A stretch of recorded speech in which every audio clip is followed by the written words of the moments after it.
You know you're getting old when new music starts to sound bad to you. You know, when something is really popular, everyone seems to be loving it, but you just can't get it. Well, one of those artists for a lot of people is Playboi Carti. His looping lo-fi production, his simplistic verses, and his playful ad-libs emphasise vibes over complexity. But with the release of music, Playboi Carti continues to be one of the most influential rappers of this generation. In this video, I'll be breaking down why Playboi Carti is the most misunderstood rap phenomenon and how his music is actually influenced by a genre you might not expect, which explains why it's okay not to understand his music. If you're new around here, my name is Ollie, and it is my goal to make music sound better to you. If that's something you're interested in, consider hitting the subscribe button.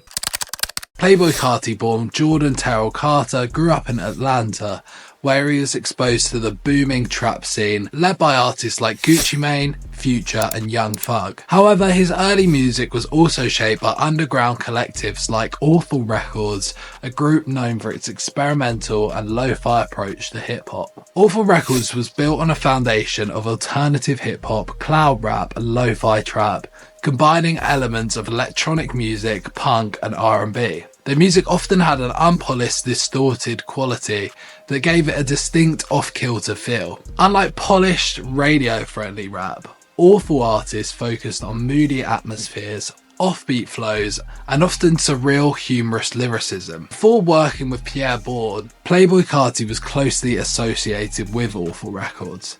He collaborated with Ethereal, who produced early Carti songs like Beef and Fetty. These tracks featured spacey, minimalist beats and showcased Carti's signature effortless, repetitive flow. During this time, Carti was still developing his sound, but the lo-fi experimental influence of Awful Records helped shape the unique style that would later define his music. Of course, Carti's music was also shaped by the emergence of a new genre of hip-hop. Before the mid-2010s, the music industry was largely controlled by labels, expensive studio recordings, and structured marketing campaigns. The emergence of Soundcloud flipped this model on its head. Artists could record songs in their bedroom, upload them instantly, and build massive fan bases without label backing. This direct-to-fan approach made the music feel more personal and unfiltered, which deeply resonated with younger audiences. Artists no longer needed major label budgets to succeed anymore, just a laptop, a microphone and an internet connection. This DIY approach democratized hip-hop, making it possible for anyone with talent or just a unique style to break through.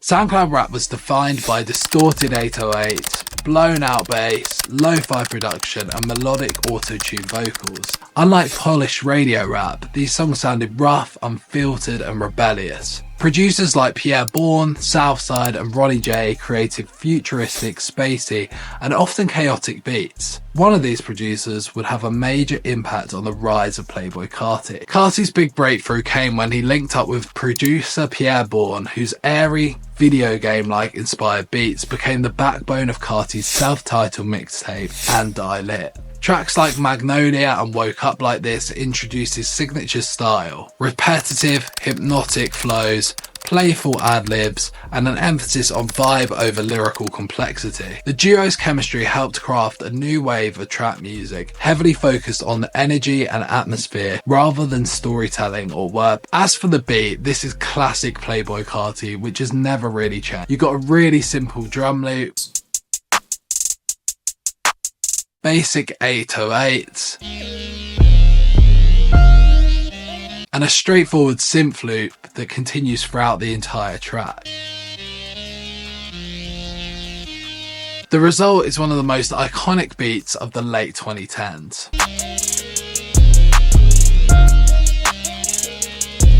This style of beat would continue into Carti's 2018 project, my personal favourite of his, Die Lit. The songs on this album have a hypnotic quality to them, unlike anything I've really heard in trap music to that point. But to fully understand his next evolution, we have to go way back to the 1970s, to somewhere you might not expect, London, England. In the mid-1970s, a new wave of music erupted in London, driven by frustration, rebellion, and a desire to break away from the polished mainstream sound dominating the airwaves. This music was raw, energetic, and deeply connected to the struggles of the working class youth, who felt alienated by economic hardship and societal norms. Emerging from small underground venues like the Roxy and the 100 Club, it became more than just a genre. It was an attitude, a statement, and a way of life. Bands like the Sex Pistols, the Clash, and the Damned embodied this defiant spirit, rejecting traditional music industry standards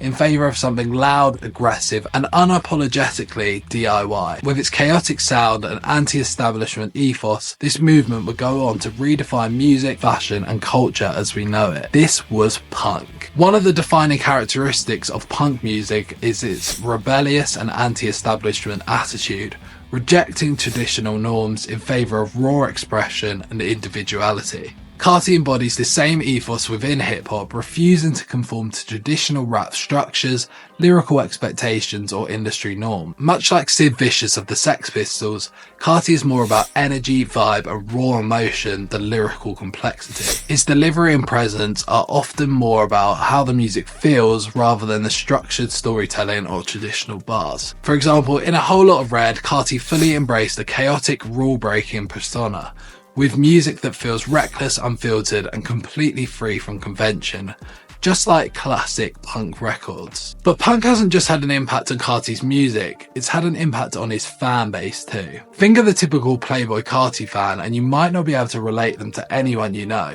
They are typically seen as younger, maybe a bit close-minded to other music, and very dedicated to Carti's music. Very similar to punk fans back in the 1970s. Punk was born out of the frustration with the polished, corporate-controlled rock scene of the time. Just as Carti's music exists outside of traditional rap, his fans, much like punk fans, revel in his rejection of conventional song structures, industry expectations, and even clear enunciation. The appeal lies in the rawness, the energy, and the feeling of being part of something rebellious. Belonging to a subculture like Playboi Carti's fanbase or punk rock communities provides a sense of identity, purpose, and belonging that mainstream culture often fails to offer. Both movements thrive on individuality within a collective, where fans feel understood and empowered by a shared rebellious mindset. In a world where people can feel isolated or disconnected, being part of a subculture gives them a sense of unity,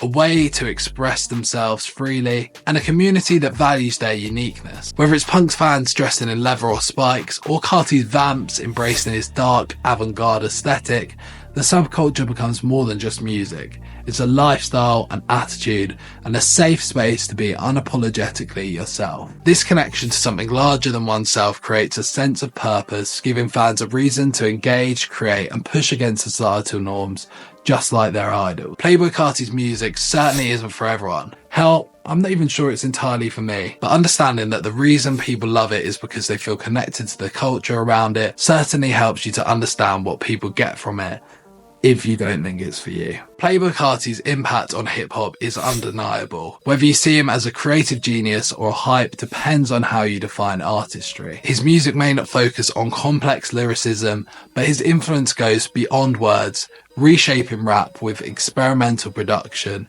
infectious energy, and a rebellious, genre-defying attitude. Like punk rock before him, Carti's appeal lies in the feeling he creates. His sound, aesthetic, and cult-like fanbase prove that music is about more than just technical skill. He's pushing boundaries, shaping trends, and leaving his mark on the culture. Love him or hate him, Playboi Carti isn't just following the wave, he's making it.